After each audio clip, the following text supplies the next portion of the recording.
जय हिंद दोस्तों, एक बार फिर से स्वागत है आप सभी। जीके जीएस के इम्पोर्टेंट क्वेश्चन करेंगे और अपने आज क्लास की तरफ और देखते हैं आज हमारा पहला प्रश्न क्या है। देखिए यहाँ पे पूछा गया है कि जल्लीकट्टू किस राज्य में मनाया जाता है। जल्लीकट्टू जो है वो किस राज्य में मनाया जाता है, तो आप यहाँ पे क्या बताएंगे। तो इनमें से जो आपका सही जवाब है वो याद रखना है यहाँ पे तमिलनाडु। ऑप्शन सी आपका क्या हो जाएगा, बिल्कुल राइट जवाब तमिलनाडु हो जाएगा। जल्लीकट्टू किस राज्य में मनाया जाता है, तमिलनाडु में, और यहाँ पे आप बता देंगे। और चलते हैं अपने अगले प्रश्न की। प्रश्न है हमारा कि श्रीनगर कौन सी नदी के किनारे स्थित है। श्रीनगर जो है वो कौन सी नदी के किनारे स्थित है, तो यहाँ पे आप बता देंगे कि भैया झेलम हो जाएगा, जो कि ऑप्शन बी, झेलम के दोनों सिरों पे। और जो श्रीनगर है इसकी स्थापना किसने कराई थी ये भी पूछ लिया जाता है, तो याद रखना भैया सम्राट अशोक ने इसकी स्थापना कराई थी। ठीक है ना, किसने, सम्राट अशोक ने इसकी स्थापना करी थी, तो ये भी आप ध्यान रखेंगे। और ये एक झेलम नदी के किनारे बसा हुआ नगर है। तो चलते हैं दोस्त अपने अगले प्रश्न की तरफ। देखिए यहाँ पे दिया गया है कि राष्ट्रपति जी को अध्यादेश जारी करने का अधिकार किस अनुच्छेद में दिया गया है। राष्ट्रपति जी को अध्यादेश जारी करने का जो अधिकार है वो किस अनुच्छेद में दिया गया है। तो यहाँ पे जो हमारा बिल्कुल राइट जवाब है वो हो जाएगा अनुच्छेद 123। क्या हो जाएगा, अनुच्छेद 123 ऑप्शन बी। और मैं उम्मीद करता हूँ कि आपने भी यही सही जवाब किया भी होगा। अनुच्छेद 75 में याद रखना जो आपके प्रधानमंत्री जी हैं, ठीक है ना, जो प्रधानमंत्री जी हैं उनकी नियुक्ति से संबंधित है। और अनुच्छेद 61 जो है इसमें राष्ट्रपति जी पे महाभियोग की कार्रवाई की जा सकती है।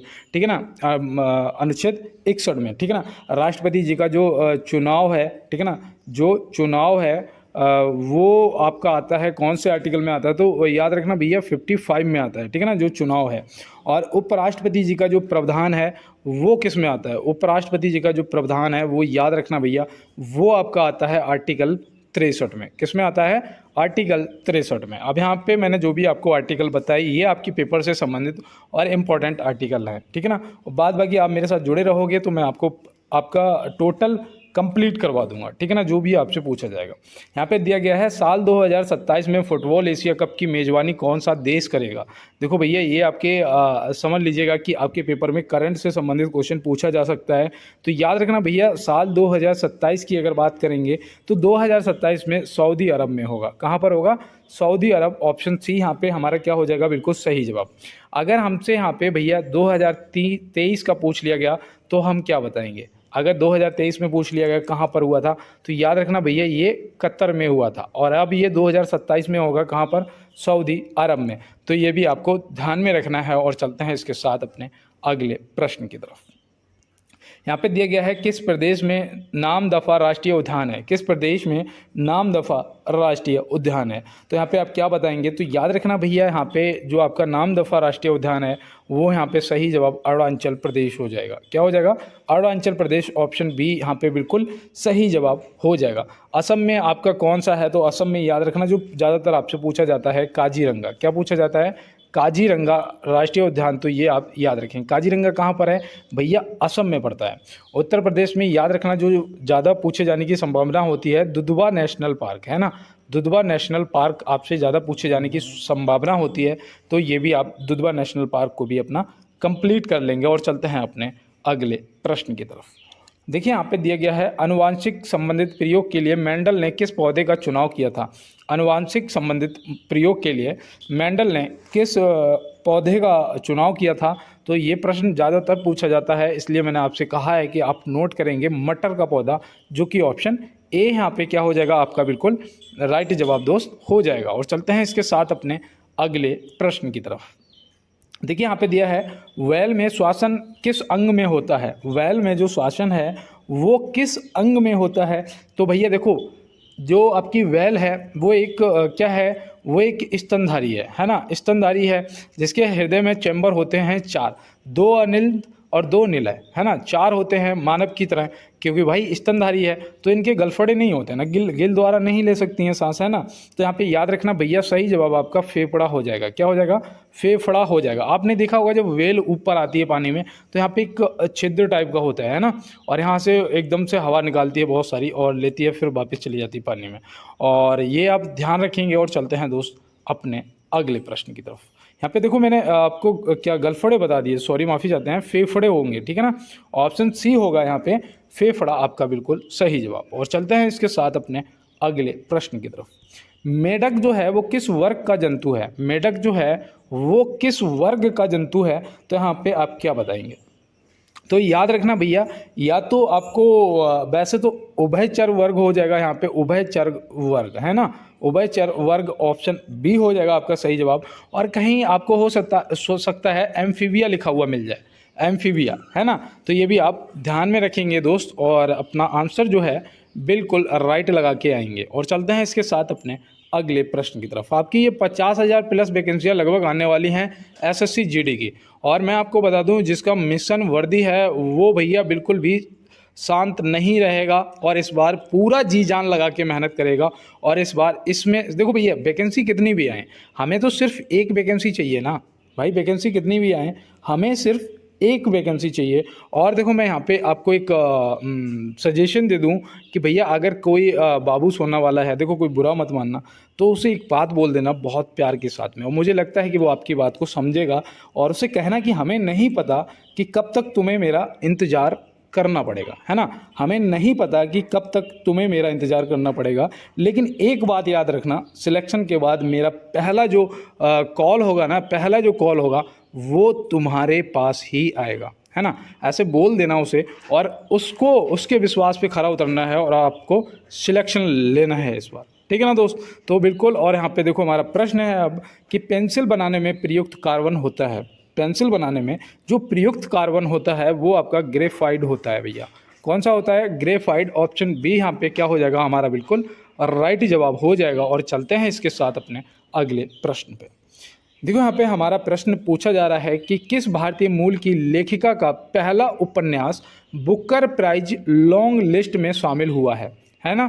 कौन सा पहला उपन्यास बुकर प्राइज लॉन्ग लिस्ट में शामिल हुआ है और वो भारतीय मूल की लेखिका हैं, तो उनका नाम क्या है? यहाँ पे देखो ये आपके करंट से भी संबंधित है और आपका जीके का क्वेश्चन है भाई, तो यहाँ पे आप क्या बताएंगे? तो यहाँ पे याद रखना भाई, इनका ये 2023 में शामिल हुआ है ना। और इनका जो नाम है वो क्या है? वो है चेतना मारू जी, जो कि ऑप्शन ए में दिया गया है ना। चेतना मारू जी का जो पहला उपन्यास है वो बुकर प्राइज लॉन्ग लिस्ट में शामिल हुआ है। और चलते हैं 2023 में हुआ है, ये भी आप ध्यान में रखेंगे। और यहाँ पे हमारा जो अगला प्रश्न है वो है भारत में प्रथम उपराष्ट्रपति जी कौन थे? भारत के प्रथम उपराष्ट्रपति जी जो हैं वो कौन थे? तो काफ़ी दोस्त ऐसे होंगे जो इसमें कंफ्यूज हो जाएंगे, है ना। और अगर मैं यहाँ पे आपसे पहले राष्ट्रपति जी पूछ दूँ तो भी आप कंफ्यूज हो जाएंगे। यहाँ पे मैं आपको बता दूँ, देखो अपना क्लियर कर लो, डॉक्टर सर्वपल्ली राधाकृष्णन जी जो हैं वो भारत के प्रथम उपराष्ट्रपति थे। तो यहाँ पे ऑप्शन बी जो हमारा है वो क्या हो जाएगा? डॉक्टर एस राधाकृष्णन जी, बिल्कुल सही जवाब, ठीक है ना। और यहाँ पे एक चीज़ याद रखना, अगर भारत के प्रथम राष्ट्रपति जी पूछा जाएगा तो आप बता सकते हैं डॉक्टर राजेंद्र प्रसाद जी, जो कि आपका यहाँ पे बिल्कुल सही जवाब हो जाएगा और ये पहले राष्ट्रपति थे। डॉक्टर जाकिर हुसैन जी जो है, इनसे भी आपको याद रखना है कि ये भारत के तीसरे राष्ट्रपति थे और पहले मुस्लिम राष्ट्रपति थे, ठीक है ना, पहले मुस्लिम राष्ट्रपति और वैसे ये तीसरे राष्ट्रपति थे। तो ये भी आप याद रखेंगे डॉक्टर जाकिर हुसैन जी को। और चलते हैं इसके साथ में अपने अगले प्रश्न की तरफ। देखो यहाँ पे दिया गया है वर्ष 1975 से 1977 के बीच आपातकाल के दौरान भारत के प्रधानमंत्री कौन थे, है ना। वर्ष 1975 से 1977 के बीच, अभी तक देखो एक प्रश्न और बनता है कि अभी तक भारत में कितनी बार आपातकाल की घोषणा हो चुकी है? तो भैया आपातकाल की 3 बार घोषणा हो चुकी है। लेकिन अगर यहाँ पे एक प्रश्न और बनता है कि भारत में अभी तक वित्तीय आपातकाल की घोषणा कितने बार हुई है? तो भैया वित्त आपातकाल की घोषणा एक बार भी नहीं हुई है ना। तो ये भी आप याद रखेंगे। और यहाँ पे 1975 से 1977 के बीच आपातकाल के दौरान जो भारत के प्रधानमंत्री हैं वो कौन थे? तो याद रखना यहाँ पे श्रीमती इंदिरा गांधी जी हो जाएगा बिल्कुल सही जवाब, है ना, ये आपको ध्यान में रखना है। और देखो यहाँ पे अगर आपसे इस दौरान, आपसे इमरजेंसी के दौरान अगर राष्ट्रपति जी पूछे जाएंगे तो आप बता देंगे फखरुद्दीन अली अहमद जो है वो आपके राष्ट्रपति थे। तो ये भी हमें ध्यान में रखना है, ठीक है ना दोस्त। तो मुझे यहाँ पे लग रहा है कि कोई भी आपका अब डाउट नहीं रह गया होगा। और चलते हैं इसके साथ में अपने अगले प्रश्न पे। यहाँ पे दिया गया है बुल एंड वेयर शब्द संबंधित है। बुल एंड वेयर शब्द जो है वो संबंधित है। देखो भाई, जो भी मेरे नए दोस्त हैं एक बार इसको क्वेश्चन को नोट कर लेना, क्योंकि आप फिर भूलोगे नहीं, ठीक है ना। बुल एंड वेयर शब्द जो है ये आपको याद रखना है भैया, ये शेयर बाजार से संबंधित है। किससे संबंधित है? शेयर बाजार। ऑप्शन सी यहाँ पे क्या हो जाएगा आपका जो बिल्कुल सही जवाब है वो हो जाएगा। और चलते हैं इसके साथ अपने अगले प्रश्न की तरफ और देखते हैं हमारा अगला क्या है। यहाँ पे दिया गया है भारतीय जीवन बीमा निगम की स्थापना कब की गई थी। भारतीय जीवन बीमा निगम की जो स्थापना है वो कब की गई थी। तो यहाँ पे आप क्या बताएंगे, यहाँ पे जो आपका राइट जवाब है वो होना चाहिए 1 सितंबर 1956, है ना, 1956। यहाँ पे 1 सितंबर आपको ध्यान में रखना है। भारतीय जीवन बीमा निगम की जो स्थापना है 1 सितंबर 1956 में हुई थी। 1921 में स्थापना हुई थी उसकी इंपीरियल बैंक की, है ना। सभी को पता होगा इंपीरियल बैंक की जो स्थापना है वो 1921 में हुई थी, है ना। तो ये भी आपको ध्यान में रखना है और डेट भी याद रखना भैया, 27 जनवरी थी, ठीक है, 27 जनवरी का समय था। और यहाँ पे देखो ऑप्शन बी में जो 1935 दिया गया है, तो 1935 भी याद रखना। 1935 में किसकी स्थापना हुई थी? तो भैया आरबीआई की हुई थी। किसकी हुई थी? आरबीआई की हुई थी, तो ये भी आप ध्यान रखेंगे। और ये इंपीरियल बैंक आगे चल के क्या बन गई थी? एसबीआई, है ना, एसबीआई बन गई थी। और ये कब बनी थी ये आज आप मुझे कमेंट बॉक्स में बताएंगे। और चलते हैं, आप मेरे साथ जुड़े रहेंगे तो ऐसा कुछ भी नहीं रहेगा जो आपसे छुपा रहे, ठीक है ना, आपको सारा कुछ बताऊंगा। और यहाँ पे दिया गया है कि गरीबी हटाओ का नारा सर्वप्रथम किस पंचवर्षीय योजना में दिया गया था। गरीबी हटाओ का नारा सर्वप्रथम किस पंचवर्षीय योजना में दिया गया था, तो आप यहाँ पे क्या बताएंगे। तो दोस्त मैं आपको बताऊं, इसका जो सही जवाब है वो यहाँ पे होना चाहिए चौथी पंचवर्षीय योजना, है ना, चौथी पंचवर्षीय योजना होना चाहिए। क्योंकि जब ये नारा दिया गया था उस टाइम समय था 1971 का। क्या था? 1971 का समय था। और जो प्रधानमंत्री थी वो थी इंदिरा गांधी जी, है ना। इंदिरा गांधी जी ने ये नारा दिया था गरीबी हटाओ सबसे पहले 1971 में। और उस टाइम जो पंचवर्षीय योजना थी वो थी चौथी पंचवर्षीय योजना, है ना। तो ये आपको ध्यान में रखना है और कोई भी डाउट नहीं हो रहना चाहिए। और चलते हैं इसके साथ अपने अगले प्रश्न की तरफ और देखते हैं हमारा अगला क्या है। और यहाँ पे प्रश्न पूछा जा रहा है कि हाल ही में कहाँ बिहू के प्रदर्शन ने गिनीज वर्ल्ड रिकॉर्ड बनाया है ना। हाल ही में कहाँ बिहू के प्रदर्शन ने गिनीज वर्ल्ड रिकॉर्ड बनाया है। तो भैया यहाँ पे आप क्या बताएंगे, यहाँ पे किस जगह पे बनाया है। तो यहाँ पे बिल्कुल जो आपका सही जवाब है वो याद रखना भैया, गुवाहाटी असम हो जाएगा, जो कि ऑप्शन सी में दिया गया है, ठीक है ना। ये असम आपको ध्यान में रखना है दोस्त। और मैं उम्मीद करता हूँ आपने इसको नोट कर लिया होगा और हो सकता है ये प्रश्न आपसे पूछ लिया जाए, क्योंकि बिहू से संबंधित प्रश्न आपसे पेपर के अंदर पूछा जाता है, ठीक है ना दोस्त। तो इसको आप विशेष रूप से ध्यान में रखेंगे। और चलते हैं अपने अगले प्रश्न की तरफ। अर्थव्यवस्था के प्रारंभिक क्षेत्र में शामिल किए जाते हैं भैया खेती, मछली पकड़ना या खनन या ये सभी। तो भैया अर्थव्यवस्था के प्राथमिक क्षेत्र में शामिल किए जाते हैं। तो यहाँ पे जो हमारा बिल्कुल सही जवाब है वो यहाँ पे क्या हो जाएगा, देखो आपका वन भी आ जाता है, कृषि भी आ जाता है, उत्खनन भी आ जाता है, खेती भी आ जाती है, मछली पकड़ना और खनन। यहाँ पे मतलब कि ये सभी ऑप्शन डी यहाँ पे क्या हो जाएगा आपका दोस्त बिल्कुल राइट जवाब हो जाएगा। अब यहाँ पे मैं आपसे सिर्फ इतना कहूँगा कि जो भी मेरे दोस्त नए जुड़े हुए हैं, क्योंकि एसएससी जीडी का तो क्लास ही नया स्टार्ट हुआ है, तो आप नए जुड़े हो मेरे साथ तो एक बार लाइक वाला बटन जरूर दबाओगे। अगर पुराने दोस्त मेरे साथ जुड़े हुए हो तो आरपीएफ की तैयारी कर रहे हो मेरे साथ में, तो एक बार लाइक वाला बटन दबा देना यार। और चैनल को अगर सब्सक्राइब नहीं किया है तो सब्सक्राइब कर लेना, बेल आइकन को दबा देना। और साथ में हो सकता है तो आप मुझे और अपने दोस्तों को जहां भी आप इसे शेयर कर सकते हैं क्लास को, जरूर करिएगा, ठीक। और यहाँ पे प्रश्न पूछा जा रहा है कि ड्यूटेरियम में होता है तो क्या होता है यहाँ पे। तो याद रखना भैया, ड्यूटेरियम में एक प्रोटॉन एक न्यूट्रॉन, मतलब कि ऑप्शन ए और बी क्या हो जाएगा यहाँ पे हमारा बिल्कुल सही जवाब दोस्त हो जाएगा। और चलते हैं इसके साथ अपने अगले प्रश्न की तरफ। यहाँ पे हमसे पूछा जा रहा है किस राज्य सरकार ने चिरंजीवी स्वास्थ्य बीमा योजना शुरू की है। अब भैया अगर आप आरपीएफ की भी तैयारी कर रहे हो ना, तो भी ये प्रश्न जो है आपके लिए इम्पोर्टेंट बनता है कि किस राज्य सरकार ने हाल ही में चिरंजीवी स्वास्थ्य बीमा योजना की शुरुआत की है। तो याद रखना भैया ये राजस्थान सरकार ने की है। किसने? राजस्थान सरकार। यहाँ पे ऑप्शन बी जो है बिल्कुल आपका राइट आंसर हो जाएगा। और चलते हैं इसके साथ में अपने अगले प्रश्न की तरफ। देखो यहाँ पे दिया है सोते समय रक्तचाप में क्या परिवर्तन होता है। सोते समय रक्तचाप में क्या परिवर्तन होता है। वैसे आपका एक जो सामान्य व्यक्ति का रक्तचाप होता है ये भी आपसे पूछ लिया जाता है, तो याद रखना भैया कितना होता है 120 से 80 मिमी, ठीक है ना। 120 से 80 होता है आपके सामान्य व्यक्ति का, जो स्वस्थ व्यक्ति का रक्तचाप, ठीक है ना। लेकिन यहाँ पे पूछा है सोते समय रक्तचाप में क्या परिवर्तन होता है, तो आप क्या बताएंगे। तो याद रखना जो रक्त का दाब है वो घट जाता है। क्या हो जाता है, घट जाता है। तो ये आप ऑप्शन बी यहाँ पे बिल्कुल अपना सही जवाब लगा देंगे। और चलते हैं इसके साथ में अपने अगले प्रश्न की तरफ। देखो यहाँ पे दिया गया है Indian national army Azad Hind फौज का गठन किया था। ये आज आपका HW है। इसका आंसर आप हमें कमेंट बॉक्स में बताएंगे, और जो भी कमेंट बॉक्स में बताएगा भाई मैं SSC GD के जो भी कमेंट आएंगे, SSC GD के जो भी कमेंट आएंगे वो SSC GD की क्लास में मैं सबसे पहले हाईलाइट करूँगा, ठीक है ना। और जो RPF के आएंगे वो RPF वाली में। तो बिल्कुल इसका आंसर आप करिएगा और नेक्स्ट क्लास में अपना कमेंट पाइएगा। और चलते हैं अपने अगले प्रश्न की तरफ। देखो यहाँ पे दिया गया है सिमलीपाल बायोस्फीयर रिजर्व कहाँ स्थित है। तो सिमलीपाल बायोस्फीयर रिजर्व जो है ये कहाँ पर स्थित है। तो याद रखना भैया, ये आपसे अगर पूछा जाएगा तो आप बहुत ही आसान तरीके से उड़ीसा को टिक करेंगे। किसको, उड़ीसा को, जो कि ऑप्शन सी में दिया गया है, ठीक है ना दोस्त।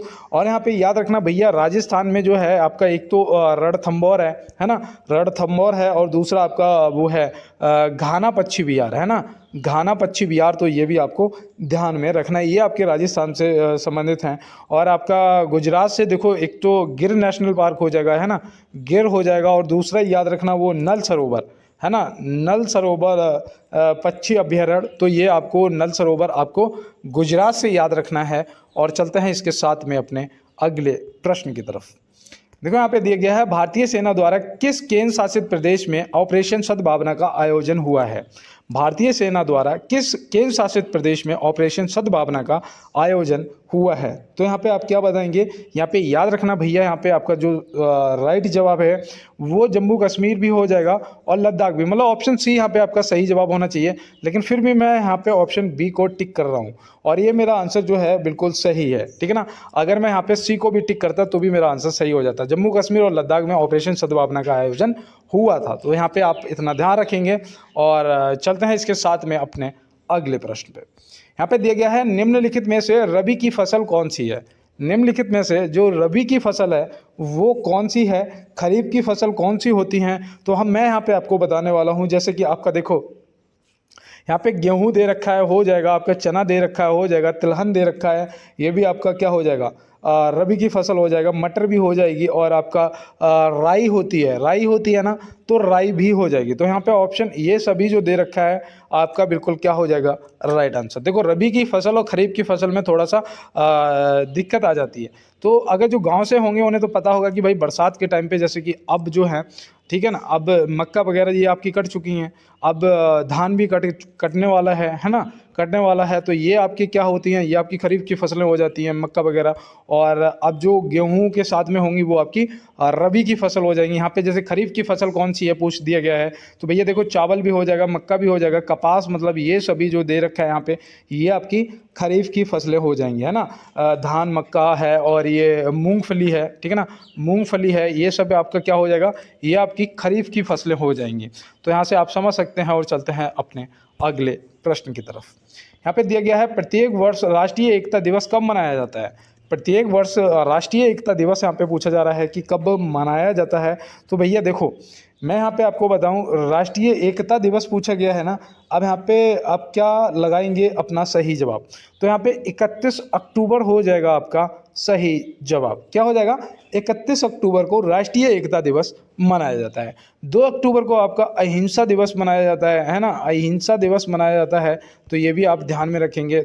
8 अक्टूबर को आपका वायु सेना दिवस मनाया जाता है। तो ये भी आप ध्यान में रखेंगे, ठीक है ना दोस्त। तो चलते हैं इसके साथ अपने अगले प्रश्न की तरफ और देखते हैं हमारा अगला प्रश्न क्या है। देखो यहाँ पे दिया गया है प्रसिद्ध गोमेतेश्वर की मूर्ति कहाँ स्थापित है। प्रसिद्ध गोमेतेश्वर की मूर्ति कहाँ स्थापित है। तो आप यहाँ पे क्या बताएंगे। तो भैया ये राज्य की बात करेंगे तो हो जाएगा आपका कर्नाटक। राज्य की बात करेंगे तो क्या हो जाएगा, कर्नाटक। और वैसे आप याद रखना भैया सिरवड़वेलगोला है ना, सिरवड़वेलगोला, तो सिरवड़वेलगोला को आप क्या करेंगे, ध्यान में रखेंगे, ठीक है ना। सिरवड़वेलगोला जो कि आपका कर्नाटक में पड़ता है और वहीं पे आपकी प्रसिद्ध गोमतेश्वर की मूर्ति स्थापित है, तो ये आप ध्यान में रखेंगे। और चलते हैं इसके साथ में अपने अगले प्रश्न की तरफ। देखो यहाँ पे दिया गया है देवधर ट्रॉफी किस खेल से संबंधित है। देवधर ट्रॉफी जो है वो किस खेल से संबंधित है, आपसे यहाँ पे ये पूछ लिया गया है। तो भैया देखो ट्रॉफी वगैरह जो भी आपके पुरस्कार हैं खेलों से संबंधित वो आपको पता होना चाहिए और आपसे पेपर के अंदर पूछे भी जा सकते हैं। तो देवधर ट्रॉफी का याद रखना भैया क्रिकेट से संबंधित है। किससे, क्रिकेट से संबंधित है, तो यहाँ पे क्रिकेट हो जाएगा आपका बिल्कुल राइट आंसर, ठीक है ना। हॉकी से आप याद रखेंगे, एक तो आपका आगा खां कप होता है ना, आगा खां कप हो जाता है, और एक आपका सुल्तान अजलान शाह कप होता है, तो ये भी आप याद रखेंगे। और यहाँ पे आप देखो फुटबॉल में आपका वो होता है मारडेका कप, है ना, मारडेका कप। तो मारडेका कप जो है ये आप याद रखेंगे, आपका फुटबॉल से हो जाएगा। और आपका बैडमिंटन से एक याद रखना, बैडमिंटन से याद रखना आपका थॉमस कप होता है ना, थॉमस कप जो होता है ये आपका बैडमिंटन से संबंधित है। और दूसरा आपको याद रखना है उबेर कप होता है ना, उबेर कप भी आपका बैडमिंटन से हो जाएगा। तो ये सब आपको कप जो हैं, खेल जो हैं, इनसे संबंधित जो लोग हैं, ये सब आपको ध्यान में रखना है। और चलते हैं दोस्त अपने अगले प्रश्न की तरफ। और मैं आपको एक बात बता दूं दोस्त, कि कहते हैं ना कि हर किसी की ज़रूरत पर नंगे पाँव पहुँचे हम, और हमारी बारी में सबके यहाँ क्या था, धूप बहुत थी। हमारी बारी में सबके यहाँ धूप बहुत थी। तो बिल्कुल दोस्त आप अपना समय किसी के लिए बर्बाद मत करो, खुद का समय खुद पे लगाओ और सफलता को हासिल करो, ठीक है ना दोस्त। और यहाँ पे चलते हैं अपने प्रश्न पे। और यहाँ दिया गया है कि किस राज्य सरकार ने 1 लाख तक का ब्याज मुफ्त फसल लोन शुरू किया है। तो भैया देखो ये आपके लिए इंपॉर्टेंट प्रश्न मुझे लग रहा है और आपको पता होना चाहिए। तो वो सरकार है उड़ीसा की सरकार। कौन सी, उड़ीसा की सरकार, जो कि ऑप्शन सी में दिया गया है, ठीक है ना दोस्त। तो ये आप याद रखेंगे, उड़ीसा का सरकार, ऑप्शन सी यहाँ पे हो जाएगा हमारा बिल्कुल सही जवाब। और चलते हैं अपने अगले प्रश्न पे। मोहम्मद गौरी द्वारा किसे हराकर भारत में तुर्की राज्य की स्थापना की गई थी। तो मोहम्मद गौरी द्वारा किसे हराकर भारत में तुर्की राज्य की स्थापना की गई थी। तो मैं यहाँ पे आपको बता दूँ, हम लोगों की गलती रहती थी कि हम लोग ना थोड़े दयावान थे, है ना, दया कर देते थे। बस वही एक गलती हुई हमसे और पृथ्वीराज चौहान जी को हारना पड़ा, है ना। क्योंकि देखो जो मोहम्मद गौरी और पृथ्वीराज चौहान जी का युद्ध हुआ था वो हुआ था तराइन का युद्ध। कौन सा हुआ था, तराइन का युद्ध हुआ था, ठीक है ना।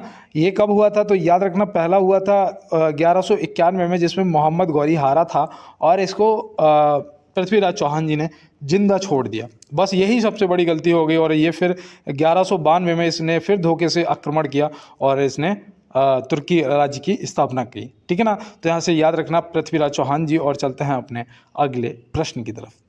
और यहाँ पे दिया गया है शब्द बटरफ्लाई स्ट्रोक किस खेल से संबंधित है। शब्द बटरफ्लाई स्ट्रोक जो है वो किस खेल से संबंधित है। तो ये शब्द आप याद रखेंगे भैया, तैराकी से हो जाएगा। मैंने आपको पहले भी बताया है बटरफ्लाई स्ट्रोक तैराकी से संबंधित याद रखेंगे।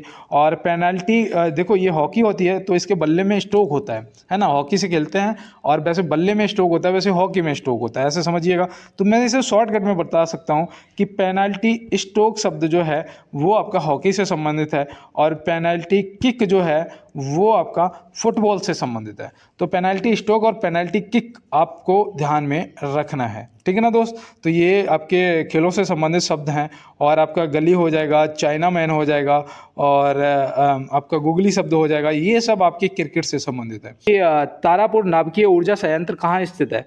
तारापुर नाभिकीय ऊर्जा संयंत्र जो है ये कहाँ पर स्थित है। तो आप क्या बताएंगे, तो यहाँ पे याद रखना भैया ये महाराष्ट्र में स्थित है। कहाँ पर, महाराष्ट्र। ऑप्शन ए हो जाएगा हमारा सही जवाब। और ये आपको मैं बता दूं ये भारत का पहला था, ठीक है ना, ये भारत का पहला था। और इसकी जो स्थापना है वो 1969 में हुई थी। कब हुई थी, 1969 में ये स्थापित हुआ था। तो ये भी आपको ध्यान में रखना है, ठीक है ना। कब स्थापित हुआ था, 1969 में हुआ था, भारत का पहला था और ये महाराष्ट्र में है। तो ये आप याद रखेंगे। चलते हैं दोस्त अपने अगले प्रश्न पे और देखते हैं हमारा अगला क्या है। देखो यहाँ पे दिया गया है स्विट्जरलैंड की मुद्रा का नाम क्या है। स्विट्जरलैंड की मुद्रा का, देखो जो भी हम हमारे पड़ोसी देश हैं और बाद बाकी जिन देशों से पूछे जा सकते हैं, एक बार आप क्या करेंगे सभी देशों की जो मुद्राएं हैं ना वो रिवीजन कर लेना, ठीक है ना, देख लेना एक बार, क्योंकि कोई भी आपसे देश की पूछी जा सकती है। जब एक बार देखा होगा ना तो हो सकता है कि वहाँ पे याद आ जाएगा हमें, है ना दोस्त। तो बिल्कुल देख लेना। और यहाँ पे आपका सही जवाब जो स्विस फ्रांक देख रखा है, ऑप्शन ए आपका स्विट्जरलैंड की मुद्रा जो है सही जवाब हो जाएगा। और यहाँ पे देखो रुपया और रुपया, अब आप बताइएगा यहाँ पे रुपया और रुपया जो है वो कहाँ का है। तो भैया देखो रुपया तो हमारे यहाँ का हो जाएगा, लेकिन जो रुपया दे रखा है ना ये इंडोनेशिया का है। कहाँ का? इंडोनेशिया का। तो ये भी आप ध्यान रखेंगे। चलते हैं दोस्त अपने अगले प्रश्न की तरफ। छत्तीसगढ़ राज्य की राजधानी क्या है? छत्तीसगढ़ राज्य, देखो जितने भी राज्य हैं उनके जो राज्यपाल हैं, उनके जो सीएम हैं, ये सभी और उनकी जो राजधानियां हैं ये सब आपको एकदम पता होनी चाहिए, क्योंकि पेपर में कभी भी आपसे पूछा जा सकता है। तो यहाँ पे देखो आपका छत्तीसगढ़ का पूछा है, तुरंत आप बताएंगे रायपुर, है ना। अगर जयपुर पूछा जाएगा तो जयपुर बताइएगा, तो जयपुर तुरंत बता दोगे भैया ये राजस्थान का है। किसका? राजस्थान का। कोहिमा जो है, कोहिमा, तो कोहिमा तुरंत बता दोगे भैया ये नागालैंड का है ना। इम्फाल अगर पूछा जाएगा, इम्फाल, तो तुरंत बता दोगे भैया मणिपुर का है ना। कहाँ का है? मणिपुर का है। तो तुरंत आपको इस टाइप से सब बताना चाहिए। जैसे कि अरुणाचल प्रदेश का मैंने याद करा था, कैसे कराया था कि अरुणाचल ईंटा पाथेंगे, मतलब कि ईंटा नगर, है ना। अरुणाचल का क्या हो जाएगा? ईंटा नगर हो जाएगा। ऐसे आपको सभी पता होनी चाहिए। और चलते हैं अपने अगले प्रश्न की तरफ। भारत में खाद्य सुरक्षा और मानक प्राधिकरण का मुख्यालय कहाँ है? भारत में खाद्य सुरक्षा और मानक प्राधिकरण का जो मुख्यालय है वो कहाँ पर स्थित है? भैया किसका पूछा जा रहा है? FSSAI का पूछा जा रहा है। FSSAI। जब भी कुछ खाने पीने का आइटम लेने जाते हो ना मार्केट से, FSSAI का ये आपको लगा हुआ स्टम्प मिलता होगा, है ना। तो इसका जो मुख्यालय है ना वो है भैया नई दिल्ली में। कहाँ पर? नई दिल्ली। ऑप्शन ए हो जाएगा सही जवाब। इसकी जो स्थापना है ना, इसकी जो स्थापना है, सॉरी यहाँ पे पेन थोड़ा गड़बड़ कर, स्थापना जो है वो 2006 में हुई थी, ठीक है ना। कब हुई थी? 2006 में हुई थी। तो ये भी आप ध्यान में रखेंगे। और चलते हैं इसके साथ में अपने अगले प्रश्न पे।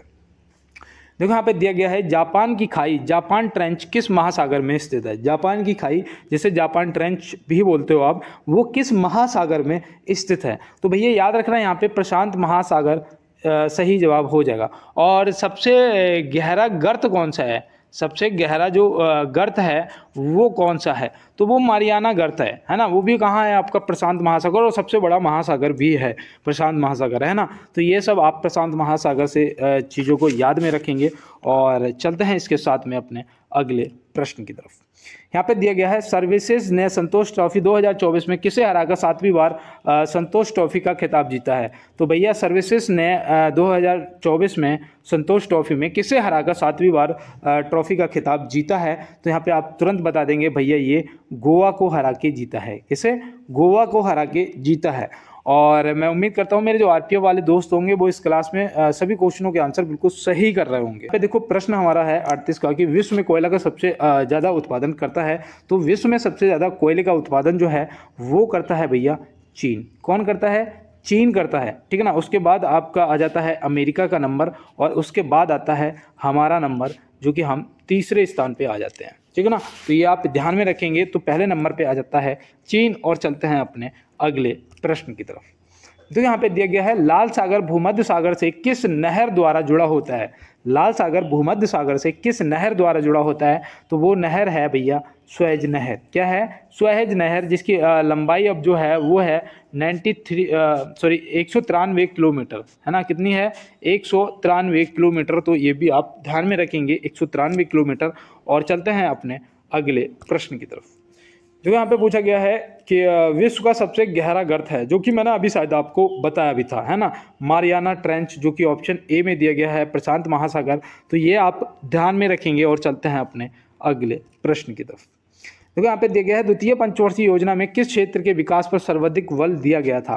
द्वितीय पंचवर्षीय योजना में किस क्षेत्र में विकास पर सर्वाधिक बल दिया गया था? तो ये भी इस टाइप के भी प्रश्न आपसे पूछे जाते हैं। तो यहाँ पे आप क्या बताएंगे? भैया देखो प्रथम में तो कृषि पे दिया गया था, और द्वितीय में औद्योगिकरण मतलब उद्योग पे दिया गया था, और तृतीय में आपका इन सभी पे दिया गया था, ठीक है ना। तो यहाँ पे आपका जो सही जवाब है वो ऑप्शन बी यहाँ पे बिल्कुल क्या हो जाएगा? राइट आंसर हो जाएगा। तो इसी प्रकार से आपको सभी क्वेश्चनों के आंसर बढ़िया तरीके से करके आने हैं पेपर के अंदर। और चलते हैं अपने अगले प्रश्न पे। केंद्र सरकार द्वारा लगाए जाने वाले कर हैं, कर रहे हैं नहीं भैया, कर हैं यहाँ पे होना चाहिए था, है ना, यहाँ पे है होना चाहिए था बस। तो भैया बताओ यहाँ पे केंद्र सरकार द्वारा लगाए जाने वाले कर हैं, तो केंद्र सरकार द्वारा लगाए जाने वाले कर कौन कौन से हैं भैया? एक तो आय कर लगाते हैं, संपत्ति कर लगाते हैं, उपहार कर लगाते हैं, तो मतलब आय कर, सीमा शुल्क और उत्पाद शुल्क, मतलब कि यहाँ पे आपका जो सही जवाब है वो क्या होगा? ये सभी ऑप्शन डी, ठीक है ना। तो यहाँ पे आपको ध्यान में रखना है, आयकर भी आपका हो जाएगा, उत्पाद शुल्क भी हो जाएगा, संपत्ति कर भी हो जाएगा, सीमा शुल्क भी आ जाता है, उपहार कर भी आ जाता है, आयकर भी आ जाता है, तो ये सब आपका सही जवाब हो जाएगा। और चलते हैं अपने अगले प्रश्न की तरफ। किस राज्य सरकार ने मुख्यमंत्री परिवार समृद्धि योजना को लॉन्च किया है? तो भैया देखो ये आपका प्रश्न मुझे लगता है कि ये योजनाएं जो हैं यहाँ से आपसे क्वेश्चन पूछे जाएंगे, है ना। तो यहाँ पे याद रखना भैया, हरियाणा सरकार ने किया था। किसने? हरियाणा सरकार, जो कि ऑप्शन सी में दिया गया है, और ऑप्शन सी यहाँ पे क्या हो जाएगा? हमारा बिल्कुल राइट आंसर दोस्त हो जाएगा। और चलते हैं इसके साथ में अपने अगले प्रश्न पे। संविधान सभा ने राष्ट्रीय गान को कब स्वीकार किया था? संविधान सभा ने राष्ट्रीय गान को कब स्वीकार किया था? तो आप यहाँ पे क्या बताएंगे? तो यहाँ पे याद रखना भैया, कब स्वीकार किया था?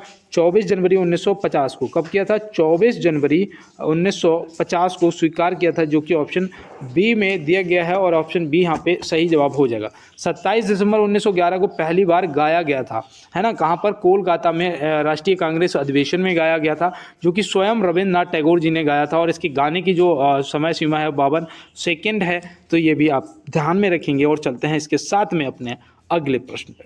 तो यहाँ पे दिया गया है वो हितोपदेश के लेखक कौन है? हितोपदेश के जो लेखक हैं वो कौन है? तो यहाँ पे आप क्या बताएंगे? सही जवाब हमारा नारायण पंडित जी, जो कि ऑप्शन ए में दिया गया है ना। तो नारायण पंडित जी हमारा सही जवाब हो जाएंगे। और यहाँ पे रविन्द्रनाथ टैगोर जी से याद रखना, इनकी गीतांजलि विशेष रूप से जो कि आपसे पूछी जा सकती है, गीतांजलि, है ना, क्योंकि इन्हें क्या हुआ था, इन्हें वो मिला था, नोबेल पुरस्कार मिला था इसके लिए, है ना। और कब मिला था? तो वो भी याद रखना भैया, 1915 में इन्हें मिला था, है ना। कब मिला था? 1915 में मिला था। तो ये भी याद रखना। गीत जयदेव जी से गीत गोविंद को याद रखना है ना। गीत गोविंद जो पूछ लिया जाता है तो आप तुरंत बता देंगे गीत गोविंद के रचयिता जयदेव जी हैं, तो बिल्कुल आप सही जवाब कर देंगे। और चलते हैं दोस्त अपने अगले प्रश्न पे।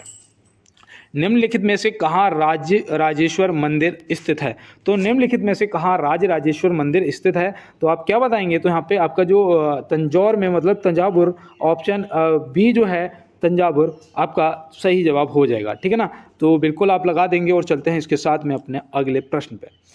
मानस वन्य जीव अभ्यारण्य कहाँ स्थित है? मानस पूछ लिया गया है, तो मानस आप बताइएगा कहाँ पर है। देखो जितने भी राष्ट्रीय पार्क आपके हैं मैं आपको सब क्लियर करवा दूंगा, ठीक है ना। बस आप मेरे साथ क्या जुड़े रहिए, क्लास को एक बार लाइक कर देना, चैनल को सब्सक्राइब कर लेना, बेल आइकन को दबा देना। जो हमारा प्रश्न का जवाब है वो असम हो जाएगा। क्या हो जाएगा? असम हमारा सही जवाब हो जाएगा। यहाँ पे झारखंड ऑप्शन बी में दिया हुआ है ना, तो झारखंड में याद रखना वो है बेतला राष्ट्रीय पार्क, है ना। कौन सा? बेतला राष्ट्रीय पार्क है। जम्मू कश्मीर में भैया कौन सा है? जम्मू कश्मीर में आपका वो है दांचीगाम वन्य जीव अभ्यारण्य। कौन सा?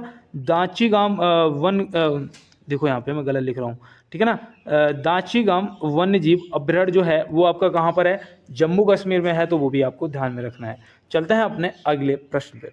और यहाँ पे अब जो हमारे आरपीएफ के दोस्त, आरपीएफ की तैयारी वाले जो भी दोस्त मेरे साथ जुड़े थे, यहाँ पे ये प्रश्न उनके लिए बहुत ही इजी लग रहा होगा उन्हें, है ना, कि उत्तर रेलवे का मुख्यालय कहाँ स्थित है। बिना ही देखे समझे तुरंत नई दिल्ली को टिक करेंगे, और मुझे पता है कि सही जवाब उनका हो जाएगा, ठीक है ना दोस्त। और पश्चिम रेलवे का अगर मैं आपसे पूछ दूं, पश्चिम रेलवे का जो वो है मुख्यालय है वो कहाँ पर है? बताओ पश्चिम रेलवे का। तो तुरंत आप बताएंगे भैया मुंबई चर्च गेट। कौन सा? मुंबई चर्च गेट हो जाएगा, ठीक है ना दोस्त। और अगर मैं आपसे पूर्व रेलवे का मुख्यालय पूछ दूं तो आप क्या बताएंगे? पूर्व रेलवे का, तो तुरंत बता देंगे भैया कोलकाता, है ना। क्या बता देंगे? कोलकाता बता दें। अगर मैं आपसे यहाँ पे उत्तर पश्चिम रेलवे का पूछ दूँ, उत्तर पश्चिम रेलवे का, तो आप क्या बताओगे? बताओ। अगर उत्तर पश्चिम रेलवे का पूछ दूंगा तो तुरंत मेरे दोस्त, मुझे पता है, बता देंगे भैया जयपुर हो जाएगा, है ना। क्या बता देंगे? जयपुर हो जाएगा। तो बिल्कुल दोस्त आप लोग इसी तरीके से तैयारी में लगे रहिएगा और बढ़िया तरीके से अपना सिलेबस कंप्लीट करो और अपनी तैयारी को चरम सीमा पे पहुंचाओ, और इस बार 100% आप वर्दी को धारण करें, पहन सकें, ठीक है ना।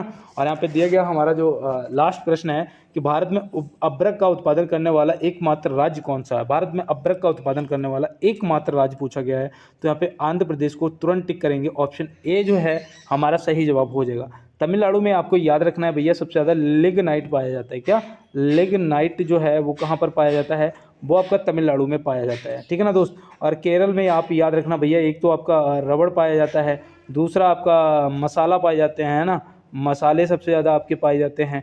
तो ये सब आपको केरल से याद रखना है। और देखो चाय के लिए अगर आपसे बोला जाएगा चाय के लिए, तो याद रखना भैया असम में पाई जाती है ना, असम में सबसे ज़्यादा होता है। तो ये सब क्वेश्चन आपको अपने कंप्लीट कर लेने हैं। और ठीक है ना दोस्तों, मिलते हैं नेक्स्ट क्लास में नेक्स्ट प्रश्नों के साथ में। तब तक के लिए मेरे सभी दोस्तों को मेरा जय हिंद।